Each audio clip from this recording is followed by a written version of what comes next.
যে যখন বিকালবেলা হাঁটতে বেরিয়েছিলাম, পুচকেগুলোও বলে যে তোর সাথে আমরা ঘুরতে যাব। আমি বললাম যে চল। আর এই দেখো ওদের ফুল পাড়া শুরু। ওরা রাস্তা বেরোলেই শুধু ফুল গাছ যেখানে দেখতে পাবে সেখানেই ওদের ফুল দিতে হবে। তো এই দেখো এখানে আমার মা ওদেরকে ফুল তুলে দিচ্ছিল। তারপর আমরা এইখানে এসেছিলাম একটু হাঁটতে, মানে একটু রাস্তার দিকে, মেন রোডের দিকে। আর এসে দেখো বৌদি এখানে নিচ্ছিল মোমো। আর আমি এই দেখো বাইকে নিয়ে বাড়ি এসে তারপর আবার একটু কাজের জন্য বেরিয়েছিলাম, তো সেই জন্য ও বললো অমৃতি খাবে। আর এই দেখো এই বোনটা ছিল দোকানে, এদেরই দোকান। ও না এই অমৃতিটা খুব সুন্দর করে, মানে খুব বেশি মিষ্টি নয় কিন্তু ভালো খেতে হয়, গরম গরম করে দেয় তো বেশ খেতে খুব সুন্দর লাগে।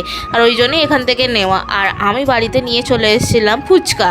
আর এই দেখো আমি ফুচকা এনেছি, ফুচকা খাবে না সেটা তো আর হবে না। ও দেখো বসে পড়েছে আমার সাথে ফুচকা খেতে। ও আর আমি দুজনে মিলে ফুচকা খাচ্ছিলাম। আর ফুচকাতে না আমি ঝাল দিয়েছিলাম একটু বেশি, আমি একটু বেশি ঝাল খাই বলে ফুচকাতে, ওই জন্য ঝালটা বেশি ছিল বলে ওর বেশি ঝাল লেগে গেছিলো। তারপর সন্ধ্যেবেলার দিকে দেখো আমি একটু রান্নাবান্না করছিলাম। মা বলেছিল একটু চিকেন ছিল, চিকেনটাই একটু আলু দিয়ে কষা কষা করতে। দেখো